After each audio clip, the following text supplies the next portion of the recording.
Hello student, YDT classes में आपका स्वागत है। आज हम लोग वर्ग 10 के इतिहास का दूसरा चैप्टर भारत में राष्ट्रवाद के महत्वपूर्ण प्रश्न उत्तर करेंगे। यह पार्ट 6 है। इससे पहले हम लोग 5 वीडियो बना चुके हैं। चलिए शुरुआत करते हैं वीडियो की। पहला प्रश्न है, सविनय अवज्ञा आंदोलन में विभिन्न वर्गों और समूहों ने क्यों हिस्सा लिया, वर्णन कीजिए। यह प्रश्न 2011 सप्लीमेंट्री में जेक बोर्ड में आ चुका है। 2012-2015 बोर्ड में आ चुका है।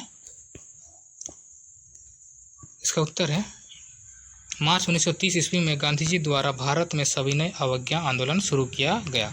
स्वतंत्रता की मांग को लेकर ब्रिटिश सरकार पर दबाव बनाने के लिए यह आंदोलन किया गया था।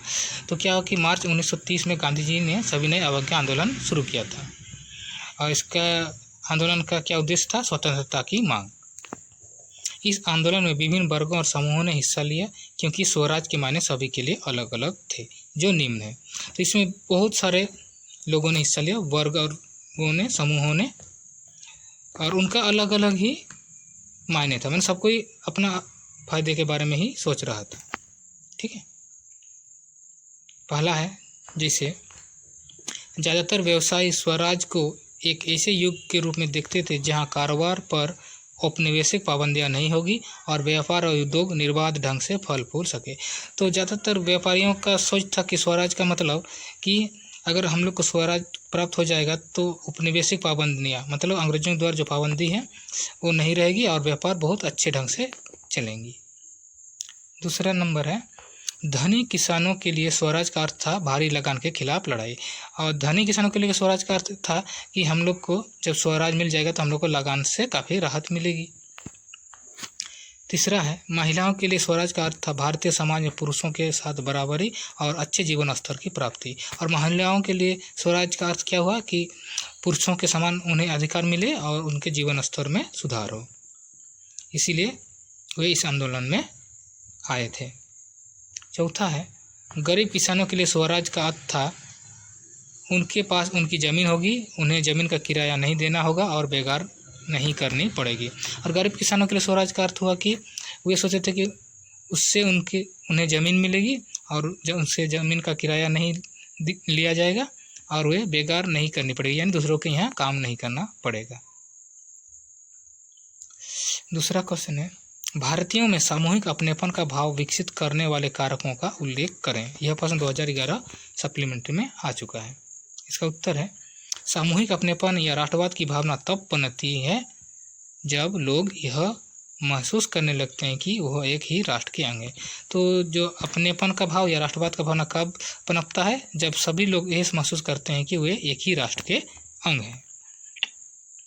19वीं सदी के अंत में राष्ट्रवादियों ने लोक कथाओं, लोकगीतों के द्वारा गांव-गांव जाकर हमारी परंपरा संस्कृति की सही तस्वीर देश पेश करने लगे, जो बाहरी ताकतों के प्रभाव से भ्रष्ट और दूषित हो चुकी थी। तो राष्ट्रवादियों ने क्या किया कि लोकगीतों के द्वारा और लोक कथाओं के द्वारा गांव-गांव जाकर वे हमारी जो भारतीय परंपरा है और संस्कृति है उनके बारे में बताने लगे।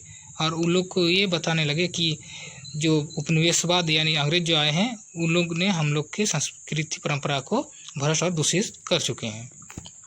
राष्ट्र की पहचान सबसे ज़्यादा किसी तस्वीर में अंकित की जाती है। 20वीं सदी में राष्ट्रवाद के विकास के साथ भारत की पहचान भारत माता की छवि का रूप लेने लगी।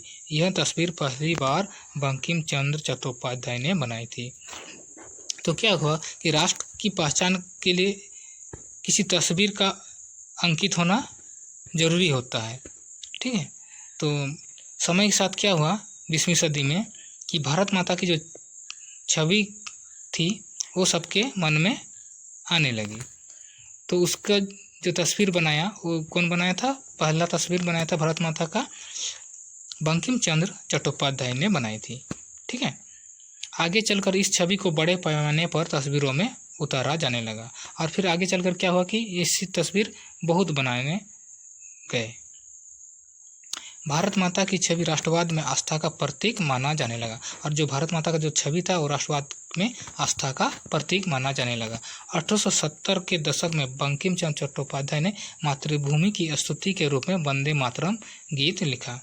तो क्या हुआ कि 1870 ईस्वी में बंकिम चंद्र चट्टोपाध्याय ने मातृभूमि की स्तुति करने के लिए वंदे मातरम गीत लिखा। यह गीत बंगाल में खूब गाया गया और यह गाना बंगाल में खूब गाया गया। जैसे जैसे राष्ट्रीय आंदोलन आगे बढ़ा, लोगों में राष्ट्रवाद की भावना भरने के लिए चिन्हों और प्रतीकों के बारे में जागरूक करने लगे। तो जैसे जैसे आंदोलन आगे बढ़ता गया, तो लोगों को चिन्हों के द्वारा और प्रतीकों के द्वारा जागरूक करने लगे। बंगाल में स्वदेशी आंदोलन के द्वारा एक तिरंगा झंडा हरा पीला लाल तैयार किया गया। तो बंगाल में क्या हुआ, एक स्वदेशी आंदोलन हुआ और वहाँ पर एक झंडा तैयार किया गया, तिरंगा झंडा, जिसमें क्या क्या रंग थे, हरा पीला और लाल। और इसमें कमल के 8 फूल और एक अर्धचंद्र दर्शाया गया था। और इस झंडे में क्या था कि 8 कमल के फूल थे और आधा चंद्र दर्शाया गया था। 1921 तक गांधी जी ने भी स्वराज का झंडा तैयार कर लिया। और 1921 तक क्या हुआ, गांधी जी ने भी स्वराज का झंडा तैयार कर लिया था। यह तिरंगा सफ़ेद हरा लाल था। तो अभी जो हम लोग देखते हैं उसी तरह का यह तिरंगा था, सफ़ेद हरा और लाल। इसके मध्य में चरखा था और इसके मध्य में क्या था, चरखा था। तो इन सभी कारणों से भारतीयों में अपनेपन का भाव पैदा होने लगा। ठीक है, तो आज हमने 2 बहुत महत्वपूर्ण प्रश्न उत्तर किए। अगर आपको यह वीडियो अच्छा लगा तो लाइक और शेयर कीजिए और इस चैनल पर आप अगर नए आए हैं तो जल्दी से चैनल को सब्सक्राइब कीजिए। मिलते हैं हम लोग अगले वीडियो पर। धन्यवाद।